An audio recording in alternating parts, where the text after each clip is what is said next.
This is Rikki Soumpholphakdy here for The Ring. I'm here with featherweight contender Bruce Shu Shu Carrington. I know you've been talking to everyone all night. Hell of a night here in Las Vegas with Naoya Inoue, Ramon Cardenas, Rafael Espinosa against Edward Vasquez. Need the immediate reaction, man. Let's start with Inoue. What'd you think? Great fight to be able to end off the whole weekend. We kind of needed a little something after the performances from those fighters from the past 2 days. But I definitely feel like in a way he continues to show why he's one of the best in the world. Even with him being knocked down, fighters are able to get back up and finish strong, and he showed that tonight.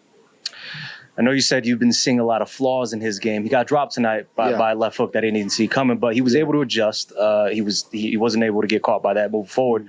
But what was some of the good and what was some of the bad? How would you break that down? First and foremost, the good was the adjustment that was made. After that knockdown in the second round, he was able to show that I'm not going to get caught the same shot again, because Cardenas, he was throwing those haymakers it was probably 2 centimeters away from connecting from time to time, and I felt like in those moments, it was showing listen, I'm disciplined, I'm a champion, I'm well experienced, I'm not going to fall for the same thing twice. But listen, in boxing, sometimes it only takes one shot to put you up out of there, and this is where I'm going to get into the bad parts, to where sometimes he opens up a little too much, maybe, to where that's where he was able to get caught, with this fight, with the Luis Neri fight, even though Nito Donaire has his success in the first fight that they had, so in a way, he's shown that, and I've kind of been saying this in past interviews, to where it's certain things that I'm going to be able to expose when or if me and him ever fight. So, kind of playing the waiting game, because he says he's not really interested in moving up right now.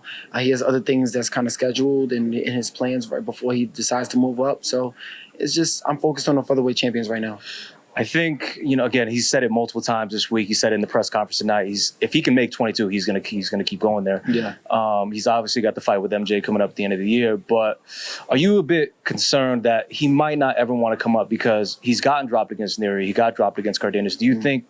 I would never say a fighter's scared, but do you think there's something in his head that's like, okay, I might know my limits at 122 might be it? To be honest, you got to know your limits. It's like me. I won't be able to go up to 160 and like that. You got to know your limits as a fighter. So I do feel like even with him being dropped in this last fight, he's definitely not going to be in a rush to come up to 126, because we're punching even harder. So, I can see him probably being like, I could probably just coast the rest of my career at 122. And, he's done enough in his career to make that call. Yeah, he started at 108. Yeah, definitely. He's done enough. So he's definitely made a mark in the sport for sure. This isn't the first time you've been around him, right? How do you feel when you size him up, being around him and seeing him up in the flesh? I definitely feel like he's pretty small. I definitely feel like Inoue is on the smaller side, but he definitely packs a punch to be able to compete with a lot of the guys at featherweight division.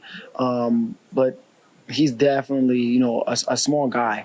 So he would definitely have a problem for any of the fighters, especially the champions in the featherweight division. Speaking of the champions of the featherweight division, you have Rafael Espinosa, man. He looked great tonight, and I saw you on the broadcast. You want to chop that tree down. Give me your assessment on the good and the bad on his performance. Lumberjack shoe.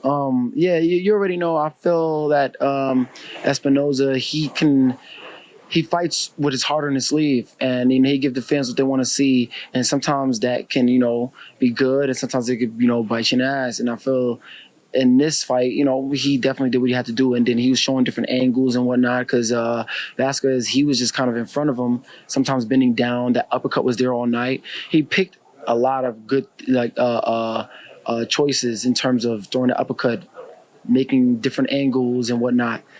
Those little things shows you like he's more than just your average Mexican boxer. He can show you that he's has another level of difficulty whenever you fight him. So that makes me really interested to want to fight him as well too, because it's like if I beat a guy like him, I'm gonna get a lot of respect. Yeah, for sure. He looked great tonight.